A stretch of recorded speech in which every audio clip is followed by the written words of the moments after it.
Good morning student.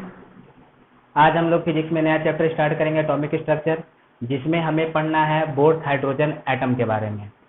तो bourse hydrogen atom पढ़ने से पहले कुछ बेसिक्स प्रीवियस मॉडल के बारे में जान लेते हैं।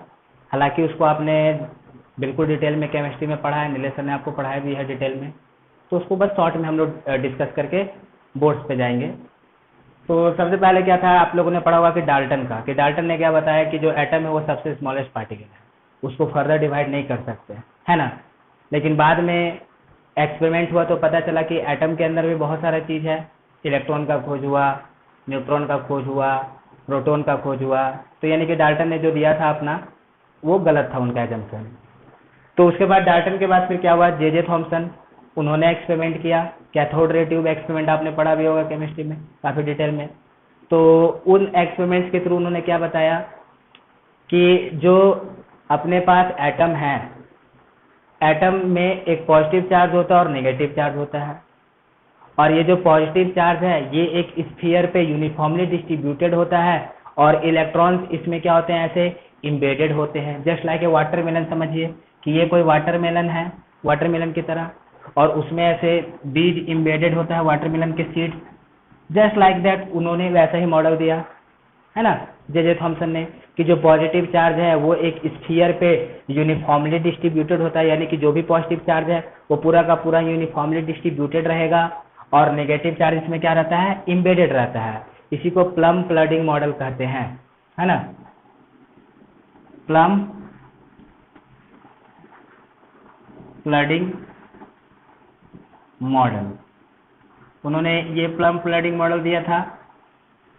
ये बाद में इस मॉडल को भी रिजेक्ट कर दिया गया जब रदरफोर्ड ने अपना एक्सपेरिमेंट किया। गोल्ड फॉयल के साथ उन्होंने अल्फा पार्टिकल को स्कैटर बम्बार्ड कराया, और बम्बार्डिंग कराने के बाद जो अल्फा पार्टिकल में स्कैटरिंग आया, उसके ऑब्जर्वेशन के अकॉर्डिंग पे रदरफोर्ड ने क्या एक्सपेरिमेंट दिया कि ये जो मॉडल था कि स्फीयर पे ही, पूरे स्फीयर पे पॉजिटिव चार्ज यूनिफॉर्मली डिस्ट्रीब्यूटेड है, ये रॉन्ग है, ऐसा नहीं होता है।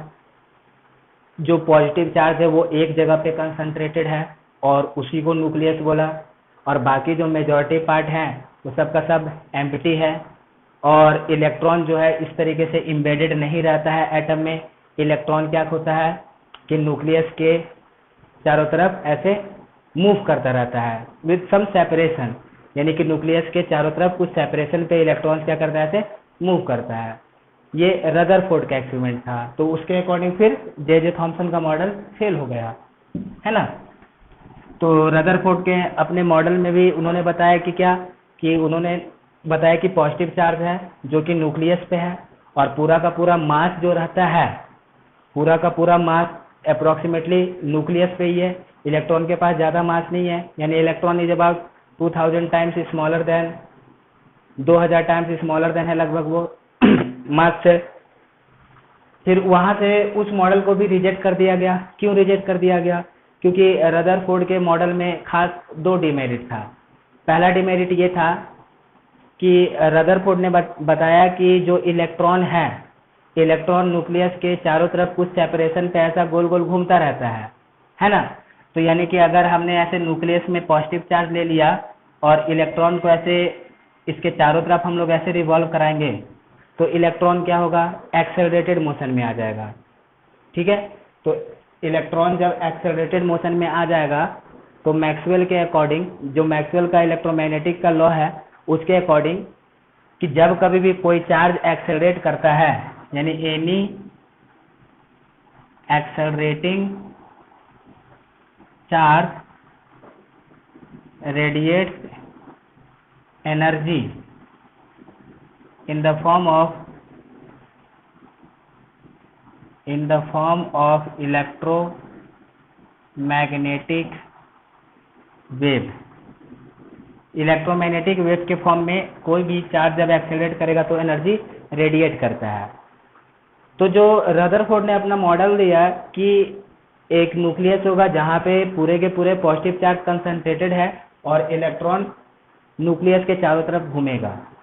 तो जब इलेक्ट्रॉन न्यूक्लियस के चारों तरफ घूमेगा तो इसका मतलब कि ये एक एक्सेलरेटेड मोशन हो जाएगा इलेक्ट्रॉन का, और जब इलेक्ट्रॉन एक्सेलरेटेड मोशन में रहेगा तो इलेक्ट्रॉन अपना एनर्जी रेडिएट करेगा, और जब अपना इलेक्ट्रॉन एनर्जी रेडिएट करेगा तो इसका एनर्जी धीरे धीरे खत्म हो जाएगा, और धीरे धीरे खत्म होते होते होते होते ये क्या होना चाहिए, ऐसे इसका एनर्जी धीरे धीरे खत्म हो जाएगा, है कि नहीं। और इसका जो सेपरेशन है वो न्यूक्लियस के साथ सेपरेशन कम होते चला जाएगा, और ये ऐसे स्पाइरल शेप में बनते जाएगा इसका पाथ, और फाइनली वो जाकर के कोलैप्स हो जाना चाहिए न्यूक्लियस में।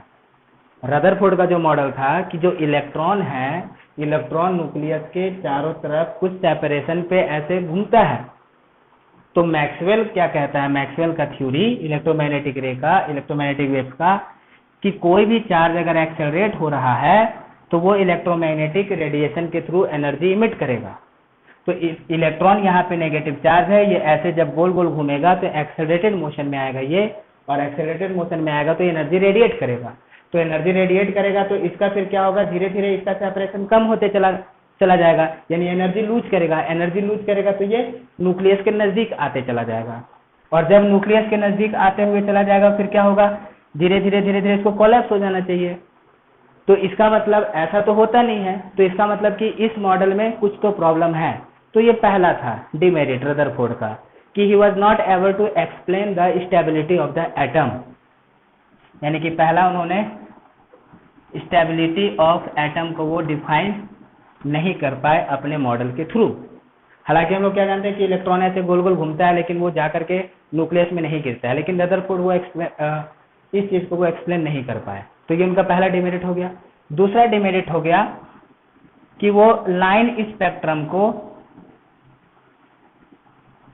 स्पेक्ट्रम जो था उसको डिफाइन नहीं कर पाए, है ना, यानी कि not able to define the line spectrum. ये मैं शॉर्ट में बता रहा हूँ आप लोग को, इन लोगों आपने मैंने पढ़ा भी होगा। जैसे उस टाइम, जैसे कि लाइन स्पेक्ट्रम होता है क्या, स्पेक्ट्रम कहते किसको है, कि जैसे कि सपोज कीजिए हमारे पास कोई वेव्स है, अब उस वेव्स में ऐसे बहुत सारे कंपोनेंट्स, जैसे कि फॉर एग्जांपल अपने पास जो विजिबल रे है इसमें बहुत सारे कंपोनेंट्स हैं, है ना, ग्रीन है, येलो है, ऑरेंज है, ऐसे बहुत सारे वेव्स के कंपोनेंट्स हैं। तो इन्हीं का जो हम लोग सपोज करो कि हम इनका फिंगरप्रिंट ले लेते हैं एक तरीके से, कि हमने सपोज करो कि एक ऐसे कि जो हमारे पास ये जो वेव है हम इनका फिंगरप्रिंट ले लेते हैं कि भैया इसमें कौन कौन से फ्रीक्वेंसी या कौन कौन से वेवलेंथ प्रेजेंट हैं। तो उस चीज को हमने क्या किया, उसके सब पार्ट्स में तोड़ दिया, कि जो व्हाइट लाइट है इसको हमने प्रिज्म से पास कराया तो इसके अलग अलग कंपोनेंट्स में सारे में टूट गए। तो वो जो इंडिविजुअल फ्रीक्वेंसीज है जो इसमें प्रेजेंट है उन्हीं सबको हम लोग क्या बोलेंगे, स्पेक्ट्रम बोलेंगे, कि किन फ्रीक्वेंसी से मिलकर बना हुआ है, कितने फ्रीक्वेंसी से मिलकर बना हुआ है, वो इसका स्पेक्ट्रम कहलाएगा, है ना। तो उस टाइम पे क्या हुआ कि जब इन सारे मॉडल का डिस्कवरी किया जा रहा था या डिस्कशन किया जा रहा था, उस टाइम पे हाइड्रोजन का ऐसा 4 स्पेक्ट्रल लाइन होता था। मतलब कि जब कभी भी ऐसे हाइड्रोजन को गर्म कर दिया गया उसके बाद फिर उससे एनर्जी रेडिएट बाहर निकलता था, और वो जो एनर्जी रेडिएशन बाहर आता था उसको जब रीड किया गया तो उसमें ऐसे 4 अलग अलग स्पेक्ट्रल लाइन्स मिले।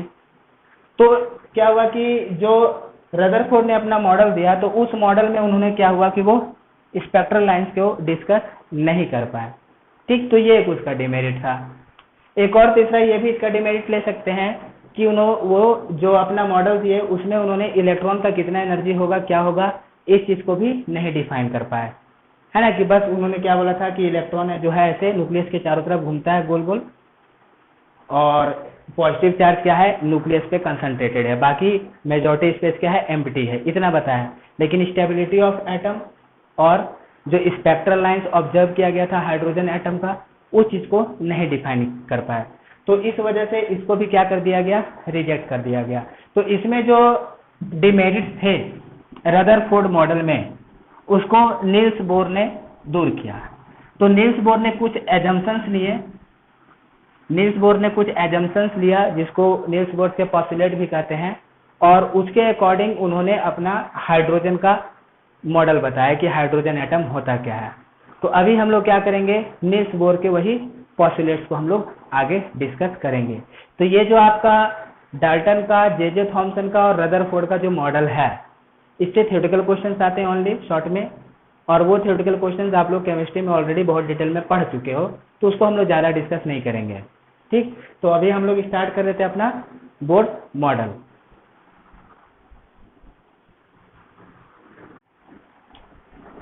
Okay, to be continue.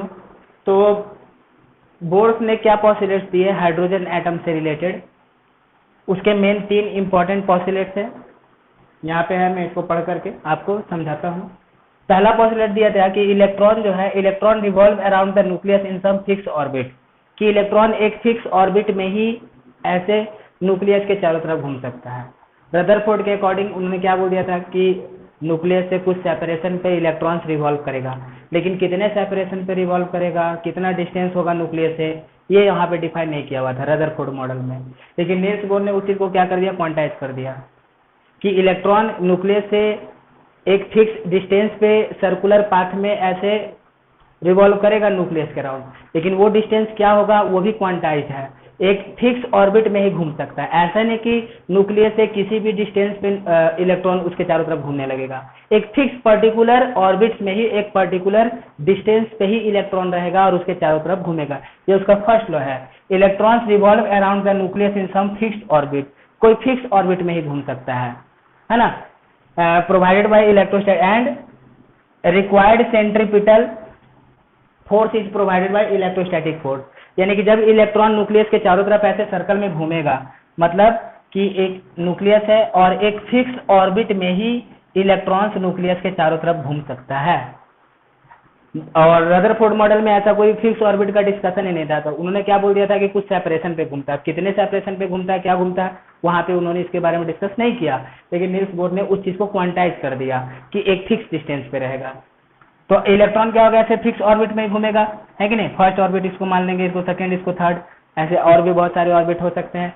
तो जब ये इलेक्ट्रॉन इसके चारों तरफ ऐसे घूमेगा, तो इसको जब ऐसे सर्कल में घूम रहा है तो इसको सेंट्रीपिटल फोर्स चाहिए, और वो सेंट्रीपिटल फोर्स कहाँ से मिलेगा, तो required centripetal force is provided by the electrostatic force between electrons and positive charge, मतलब कि न्यूक्लियस में जो पॉजिटिव चार्ज है और इलेक्ट्रॉन में जो नेगेटिव चार्ज है, तो इनके बीच में जो इलेक्ट्रोस्टैटिक अट्रैक्टिव फोर्स लगेगा वही इसको क्या करेगा, रिक्वायर्ड सेंट्रीपिटल फोर्स प्रोवाइड करेगा सर्कल में ऐसे घूमने के लिए। ठीक, अब देखिए यहाँ पे एक और असर प्रॉब्लम क्या आया कि नील्स बोर ने अपने पोस्टुलेट में क्या बोला कि जब इलेक्ट्रॉन अपने इस सर्कुलर ऑर्बिट पे मूव करेगा, इलेक्ट्रॉन जब अपने इस सर्कुलर ऑर्बिट पे मूव करेगा तो ये कोई एनर्जी नहीं रिलीज करेगा, है कि नहीं। और इसीलिए इन ऑर्बिट्स को क्या बोला गया, स्टेशनरी ऑर्बिट बोला गया। तो यहाँ पे फिर से जो मैक्सवेल का इलेक्ट्रोमैग्नेटिक लॉ का जो थ्योरी है वो फिर से यहाँ पे वायलेट हो रहा है कि मैक्सवेल के अकॉर्डिंग जब भी कोई चार्ज ऐसे एक्सेलरेट करता है तो उसको एनर्जी रेडिएट करना ही चाहिए। मतलब कि इलेक्ट्रॉन चाहे वो रदरफोर्ड मॉडल हो या नील्स बोर का मॉडल हो, इलेक्ट्रॉन क्या हो रहा है कि रदरफोर्ड मॉडल में भी न्यूक्लियस के चारों तरफ कुछ सेपरेशन पे ऐसे रिवॉल्व कर रहा है और नील्स बोर में भी रिवॉल्व कर रहा है। तो रदरफोर्ड ने उस चीज को नहीं एक्सप्लेन कर पाया कि भाई ये रिवॉल्व कर रहा है तो इसको एनर्जी तो रेडिएट सही में करना चाहिए, लेकिन ये नहीं रेडिएट कर रहा है, तो कुछ तो प्रॉब्लम है। तो रदरफोर्ड उस चीज को एक्सप्लेन नहीं कर पाए। नील्स बोर ने क्या कहा सेम चीज उसने बताया कि इलेक्ट्रॉन ऐसे फिक्स ऑर्बिट में रिवॉल्व करेगा, लेकिन जब वो ऑर्बिट में मूव करेगा तो कोई एनर्जी नहीं रिलीज करेगा, तो इसीलिए उन ऑर्बिट को भी उसने स्टेशनरी ऑर्बिट कहा। तो अब बात यहाँ पे ये है कि क्या सच में ऐसा होता है कि इलेक्ट्रॉन जब ऐसे फिक्स ऑर्बिट में मूव करेगा तो एनर्जी रेडिएट नहीं करेगा। तो ये चीज का जो एक्सप्लेनेशन है ये आपको क्लासिकल फिजिक्स में नहीं मिलेगा, क्वांटम फिजिक्स में मिलेगा। तो इस चीज का जो एक्सप्लेनेशन है वो एक्सप्लेनेशन आपको क्वांटम फिजिक्स में पढ़ना पड़ेगा, ठीक है। वो क्वांटम फिजिक्स की बात है। असल में जब क्वांटम फिजिक्स को लेकर के देखिए, जिस टाइम पे ये सारे मॉडल दिए गए थे उस टाइम पे ज्यादा टेक्नोलॉजी अवेलेबल नहीं था, है कि नहीं, ज्यादा लोगों को पता नहीं था चीजों के बारे में। तो जो उनके पास लिमिटेड ऑब्जर्वेशन था उसके अकॉर्डिंग उन्होंने अपने थ्योरीज को दिए, अपने मॉडल को प्रेजेंट किया। बाद में जब टेक्नोलॉजी बढ़ गया तो टेक्नोलॉजी बढ़ा तो पता चला कि ये बोर का जो मॉडल था वो भी एक गलत ही है। ऐसा कुछ होता भी नहीं है कि एक फिक्स ऑर्बिट है और फिक्स ऑर्बिट में इलेक्ट्रॉन मूव कर रहा है, ऐसा कोई फिक्स ऑर्बिट नहीं होता है जैसे हम लोग पढ़ रहे हैं। वहां पे फिर पता चला कि प्रोबेबिलिटी फंक्शन होता है कि कहीं पे इलेक्ट्रॉन को मिलने का प्रोबेबिलिटी ज़्यादा है, कहीं पे इलेक्ट्रॉन का मिलने का प्रोबेबिलिटी कम है, तो वहाँ पे ऑर्बिट एंड ऑर्बिटल्स के थ्योरी आ गए, है ना, स्क्रोडिंगर वेव इक्वेशन आया। तो वो सब जैसे जैसे टेक्नोलॉजी बढ़ते गया वैसे वैसे पता चला कि ऐसा कुछ होता नहीं है, और ये जो रेडिएशन नहीं निकल रहा है बस एक एजम्पशन ले लिया गया, नील्स बोर ने एजम्पशन ले लिया, किस लिए, बस चीज़ों को सहूलियत बनाए रखने के लिए कि ऐसा कर देने से क्या होगा कि कम से कम मॉडल स्टेबल रहेगा, उस स्टेबिलिटी को दिखाने के लिए क्या बोल दिया कि जब इलेक्ट्रॉन ऑर्बिट में मूव करेगा तो एनर्जी रेडिएट नहीं करेगा, और इसको स्टेशनरी ऑर्बिट बोल दिया गया। लेकिन ऐसा होता नहीं है कि जब भी इलेक्ट्रॉन ऐसे एक्सेलरेट करेगा तो उसको एनर्जी रेडिएट करना ही करना है। तो बोर्स के ऑर्बिट में क्यों नहीं कर रहा, वहां पे भी होना चाहिए। तो ये आपको क्वांटम फिजिक्स में है, इसके बहुत सारे थ्योरी हैं। कोई थ्योरी कहता है कि रेडिएशन वहां पे होता है, लेकिन जैसे ही रेडिएशन होता है कोई दूसरा उसको ऑब्जर्व कर लेता है तो रेडिएशन के बारे में पता नहीं चलता है। कुछ थ्योरी ऐसा कहता है कि वहां पे कुछ है ही नहीं ऐसा सर्कुलर ऑर्बिट कि इलेक्ट्रॉन रेडिएट करेगा, प्रोबेबिलिटी पे चलता है कि कहीं पे ज्यादा है कहीं पे कम है, स्क्रोडिंगर वेव इक्वेशंस हैं, उसके बाद मैक्सवेल्स के बहुत सारे ऐसे थ्योरीज हैं, उनको मिला करके फिर बाद में क्वांटम फिजिक्स से रिलेट करा करके उसके मॉडल को रिप्रेजेंट किया गया, जो आप केमिस्ट्री में पढ़ते भी होंगे, ऑर्बिटल थ्योरी वगैरह, है कि नहीं, एस ऑर्बिटल, पी ऑर्बिटल, जिसमें प्रोबेबिलिटी का ही बेस है वो सब, ठीक। तो ये हम लोग देखेंगे आगे। तो ये पहला मॉडल उसने ऐसा बोल दिया गया, ठीक। अब सेकेंड उन्होंने क्या बोला, सेकेंड पोस्टुलेट क्या है बोर्स का, सेकेंड पोस्टुलेट है कि जब इलेक्ट्रॉन एक ऑर्बिट से दूसरे ऑर्बिट में जंप करेगा, मतलब कि हायर ऑर्बिट से जब लोअर ऑर्बिट में इलेक्ट्रॉन जंप करेगा तो ही वहां से एनर्जी रेडिएट होगा in the form of photon. अभी जब जिस टाइम पे ये सारे मॉडल का डिस्कशन किया जा रहा था उस टाइम पे हाइड्रोजन से ऐसे स्पेक्ट्रम को ऑब्जर्व किया गया, मतलब कि स्पेक्ट्रम क्या ऑब्जर्व किया गया। अभी जैसे कि देखिए आपके पास सपोज करो कि लाइट है, तुमने क्या किया, इस लाइट को, व्हाइट लाइट को तुमने प्रिज्म से पास करा दिया, और यहाँ पे फोटोग्राफिक प्लेट में तुमने ऐसे लाइट को पास करा दिया और यहाँ पे फोटोग्राफिक प्लेट रख दिए। तो इस फोटोग्राफिक प्लेट पे क्या हो जाएगा, ये जो व्हाइट लाइट है ये सब ऐसे ब्रेक हो जाएगा अपने कंपोनेंट्स में, और इनसे इनके जो अलग अलग कंपोनेंट्स आएंगे, है कि नहीं, उसके यहाँ पे ऐसे स्पेक्ट्रम बन के आ जाएगा। हालांकि ये कंटिन्यूअस होता है, तो हमारे पास यहाँ पे ऐसा एक कंटिन्यूअस स्पेक्ट्रम बनेगा ना, रेड से लेकर के कहाँ तक वायलेट तक ऐसा स्पेक्ट्रम बनेगा, ठीक है। तो हमने फोटोग्राफिक प्लेट में इसके स्पेक्ट्रम्स को ले लिया, विजिबल लाइट को, जिससे पता चलेगा कि इसमें कौन कौन सा फ्रीक्वेंसी प्रेजेंट है। तो जिस टाइम पे ये सारे मॉडल की बात हो रहा था उस टाइम पे क्या पता चला कि हाइड्रोजन से भी कुछ स्पेक्ट्रम बाहर निकलता है ना, कि जैसे कि हाइड्रोजन एटम, मान लो कि हाइड्रोजन है, गैस है, इसको हीट कर दिया गया, एनर्जी सप्लाई कर दिया गया, तो क्या होता है कि इससे भी कुछ ऐसे स्पेक्ट्रम बाहर आता है, लेकिन ये स्पेक्ट्रम कंटिन्यूअस नहीं होता है, ये लाइन स्पेक्ट्रम होता है। लाइन स्पेक्ट्रम मतलब कि कोई एक पर्टिकुलर वेवलेंथ ही उसमें प्रेजेंट है। अभी जो हमारे पास लाइट है उस लाइट वो कंटिन्यूअस स्पेक्ट्रम है, यानी कि उसमें कंटिन्यूअस एक जगह से दूसरी जगह तक कंटिन्यूअस वेवलेंथ अपने पास प्रेजेंट है। आप लोगों को केमिस्ट्री में पढ़ाया भी एक पूरा स्पेक्ट्रम, बस मैं शॉर्ट में डिस्कस कर रहा हूँ। तो उसी तरीके से हाइड्रोजन एटम से भी क्या होता है कि ऐसे 4 स्पेक्ट्रल लाइंस बाहर निकलते हैं, 4 स्पेक्ट्रल लाइन। तो वो 4 स्पेक्ट्रल लाइन आया कहां से, अकॉर्डिंग टू रदरफोर्ड, इलेक्ट्रॉन्स है वो चारों तरफ घूम रहा है न्यूक्लियस के, और चारों तरफ जब घूम रहा है तो एक्सेलरेशन होने की वजह से उसका एनर्जी क्या होगा, डिक्रीज होगा। एनर्जी डिक्रीज होगा तो धीरे धीरे उसका सेपरेशन कम होते होना चाहिए और बाद में जाकर के न्यूक्लियस में गिर जाना चाहिए। तो इस थ्योरी के अकॉर्डिंग जैसे ही इलेक्ट्रॉन का एनर्जी लूज होगा और धीरे धीरे जाकर के वो न्यूक्लियस में गिरेगा तो उसका पाथ ऐसा स्पाइरल बन जाना चाहिए, और जब पाथ स्पाइरल बन जाना चाहिए तो जैसे जैसे स्पाइरल बनेगा वो उसके न्यूक्लियस के नजदीक आता जाएगा इलेक्ट्रॉन, तो वहां पे जो रेडिएशन बाहर निकलने चाहिए वो कंटिन्यूअस रेडिएशन बाहर निकलने चाहिए, है कि नहीं। जैसे कि सपोज करो कि ये हमारे पास एक एनर्जी स्टेट है E1 और ये एक एनर्जी स्टेट है E2। अब यहां से यहां तक कोई ऑब्जेक्ट आ रहा है तो कंटिन्यूअस इसका एनर्जी डिक्रीज हो रहा है, कंटिन्यूअस डिक्रीज हो रहा है हर बार। तो कंटिन्यूअस डिक्रीज हो रहा है तो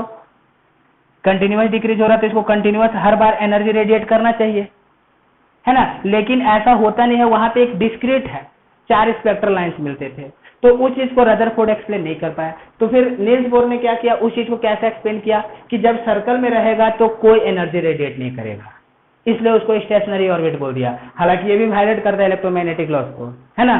तो बस उस चीज को स्टेबिलिटी दिखाने के लिए उन्होंने ऐसा बता दिया, जो कि क्वांटम फिजिक्स के अकॉर्डिंग गलत है। दूसरे मॉडल चलते हैं क्वांटम फिजिक्स के अकॉर्डिंग। फिर सेकंड उसने क्या बोल दिया कि जब कभी भी इलेक्ट्रॉन हायर ऑर्बिट से लोअर ऑर्बिट में जंप करेगा तभी जाकर के एनर्जी निकलेगा in the form of photon.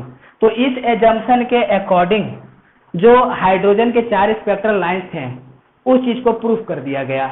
तो यानी कि ये वैलिड हो गया, मतलब कि हाइड्रोजन में वहां पे जो 4 स्पेक्ट्रल लाइन मिल रहा था वो क्यों मिल रहा है, कैसे मिल रहा है, इसका एक्सप्लेन करने के लिए बोर्ड ने क्या बोला कि जब भी इलेक्ट्रॉन हायर ऑर्बिट से लोअर ऑर्बिट पे जंप करेगा तो ही वहां पे क्या होगा, ऐसा एनर्जी रेडिएट होगा in the form of photon.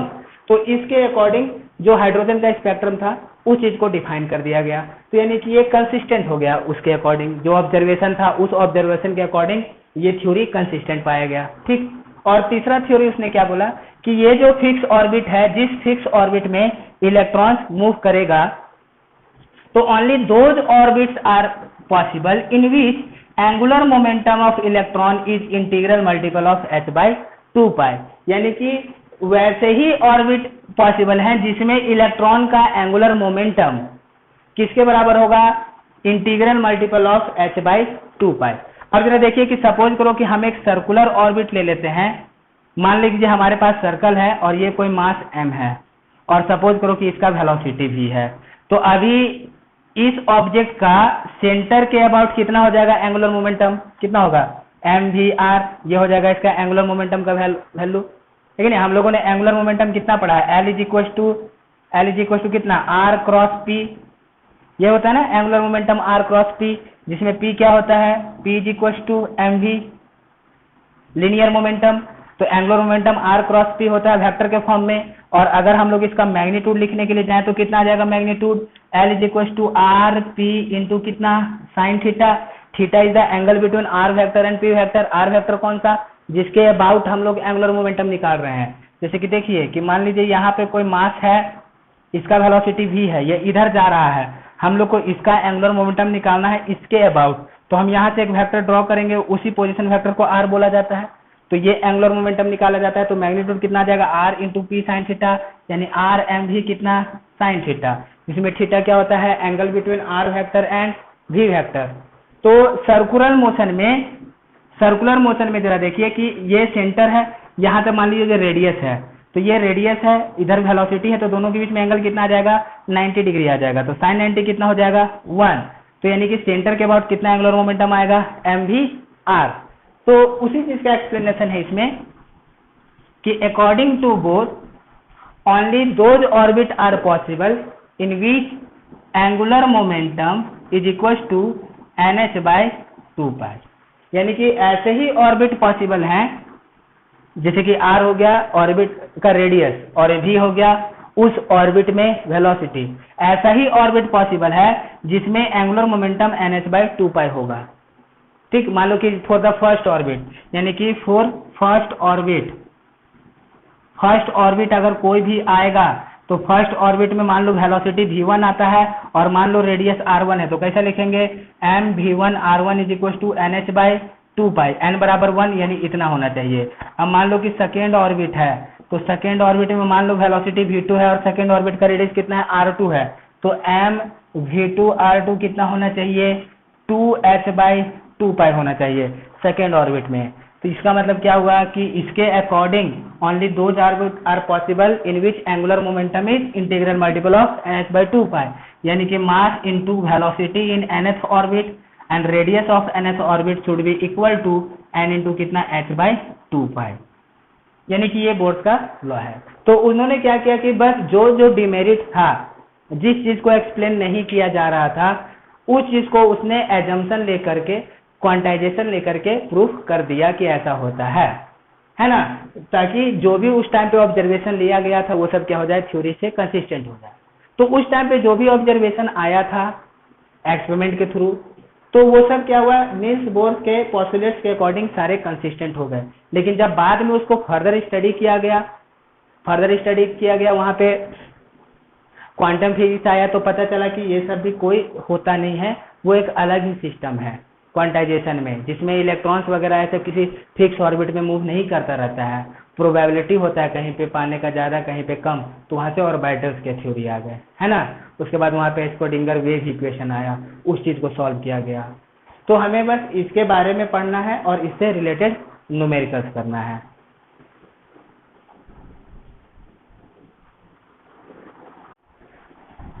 तो बोर्स के जो पोस्टुलेट्स हैं उसके अकॉर्डिंग अभी हम लोग क्या करेंगे, रेडियस, वेलोसिटी और एनर्जी निकालते हैं, है ना। तो पहला पोस्टुलेट क्या कहता था कि जो भी सेंट्रीपिटल फोर्स आएगा, जो फिक्स ऑर्बिट में रहेगा, स्टेशनरी ऑर्बिट में रहेगा, और जो भी सेंट्रीपिटल फोर्स आएगा वो कहाँ से मिलेगा उसको, इलेक्ट्रोस्टैटिक फोर्स से। तो मान लेते हैं कि सपोज करो कि हमारे पास कोई nth ऑर्बिट है, तो इस nth ऑर्बिट में मान लीजिए कि रेडियस है rn और वेलोसिटी है vn। यहाँ पे एक पॉजिटिव चार्ज है जिसका वैल्यू e है, और यहाँ पे इलेक्ट्रॉन है जिसका वैल्यू -e है ना। माइनस साइन शो कर रहा है कि इसका चार्ज का वैल्यू -e है। तो अभी जरा देखिए, यहाँ पे इन दोनों के बीच में इलेक्ट्रोस्टैटिक फोर्स लगेगा। दो चार्ज के बीच में इलेक्ट्रोस्टैटिक फोर्स कितना लगता है, 1/4πε0 Q1 Q2/r²। अगर मीडियम वहाँ पे वैक्यूम है, एम्प्टी है, तो ε0 परमिटिविटी वैक्यूम का। अगर वहाँ पे कोई दूसरा मीडियम है तो उस मीडियम का ε0 लिखेंगे। तो यहाँ पे जो एटम है, एटम के बीच में जो स्पेस है वो वैक्यूम है, तो वहाँ पे हम लोग परमिटिविटी ε0 लेकर के चलेंगे।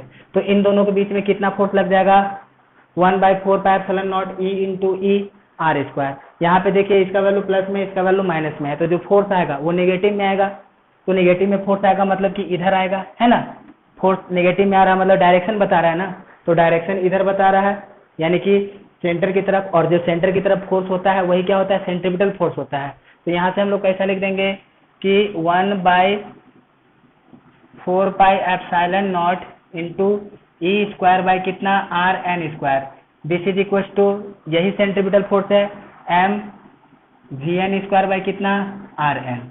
ये रिलेशन आ गया mv²r।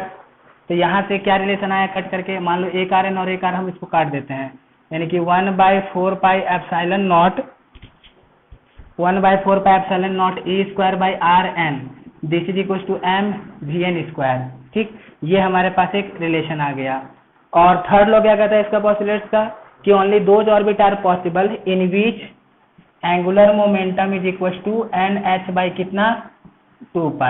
यानी कि वही ऑर्बिट पॉसिबल है जिसमें m vn और rn nh/2π के बराबर है। तो यहाँ से जरा देखिए, हम लोग इसको ऐसे लिख सकते हैं, 1/4πε0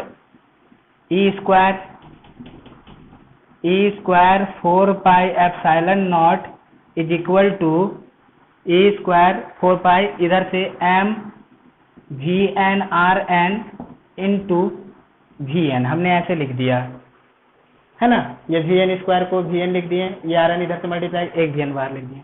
तो ये भी, ये रिलेशन भी होल्ड होना चाहिए। तो यहाँ से कितना आ जाएगा, E² 4πε0 इज इक्वल टू, ये आ जाएगा कितना, nh/2π इंटू कितना vn।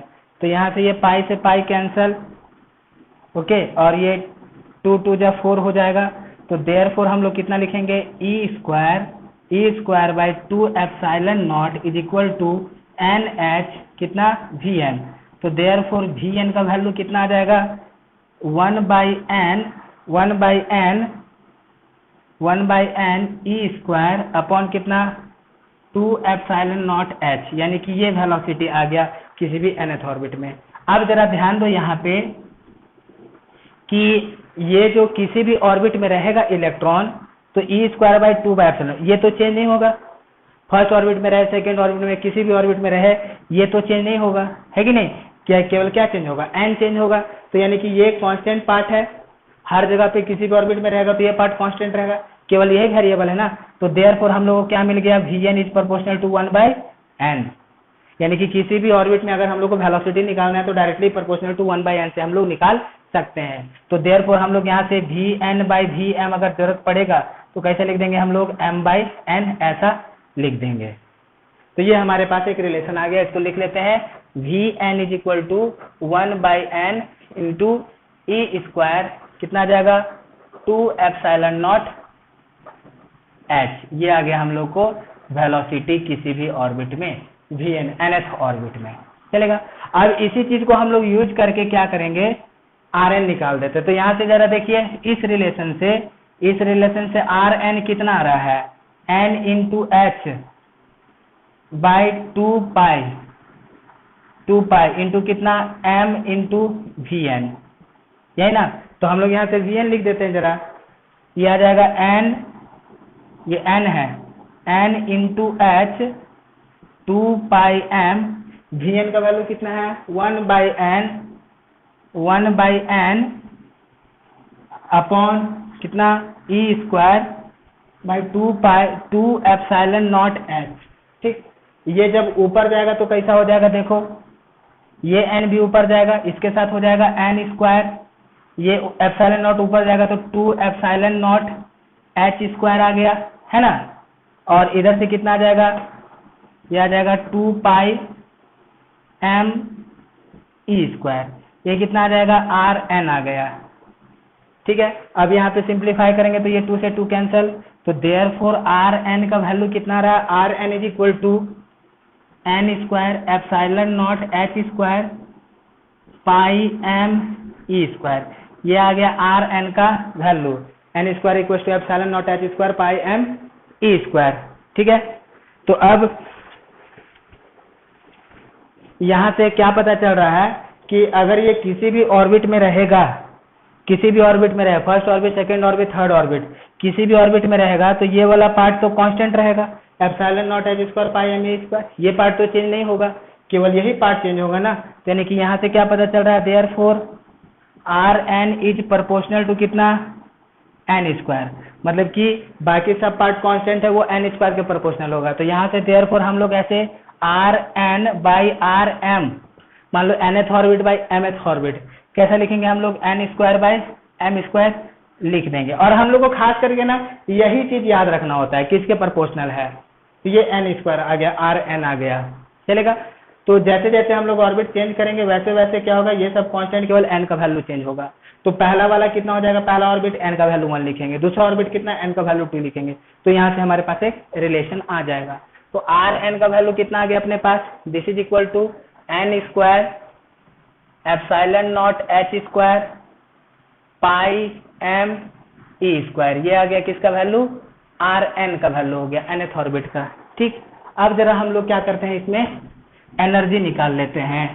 तो जो nth ऑर्बिट में एनर्जी आएगा इलेक्ट्रॉन का, जो nth ऑर्बिट में इलेक्ट्रॉन का एनर्जी आएगा वो potential energy plus kinetic energy दोनों मिला करके आएगा। तो दो चार्ज के बीच में पोटेंशियल एनर्जी कितना होता है, सपोज करो एक Q1 है और एक Q2 है, दोनों के बीच में पोटेंशियल एनर्जी कितना आता है, 1/4 pi epsilon not Q1 Q2 by R, हम लोग ऐसे निकालते हैं पोटेंशियल एनर्जी, है ना। चार्ज प्लस में है माइनस में, तो उसको प्लस माइनस वैल्यू के साथ लिखना पड़ता है।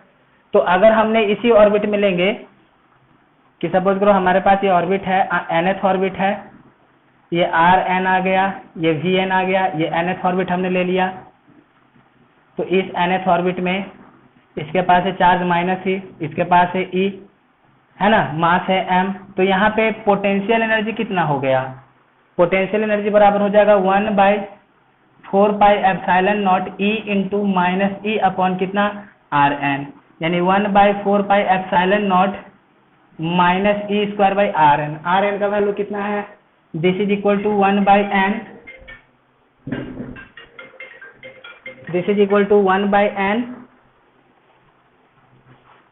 सॉरी Rn है ना, Rn कितना लिख देंगे, this is equal to n square epsilon naught h square upon pi m e square, यानी कि दिस इज इक्वल टू, यहाँ से देखिए ये आ जाएगा 1/n स्क्वायर, हम लोग इधर लिख लेते हैं, 1/n स्क्वायर हमने इधर लिख लिया, इधर से क्या हुआ, ये पाई और ये पाई कैंसिल हो गया, ये m और e स्क्वायर ऊपर गया तो बच गया माइनस m e का पावर 4, और नीचे में कितना 4 एप्सिलॉन स्क्वायर h स्क्वायर, यानी ये आ जाएगा पोटेंशियल एनर्जी, यानी कि potential energy in nth orbit is equal to minus 1/n square m e का power 4 epsilon square 4 epsilon naught square H square, ये हो गया nth ऑर्बिट में पोटेंशियल एनर्जी।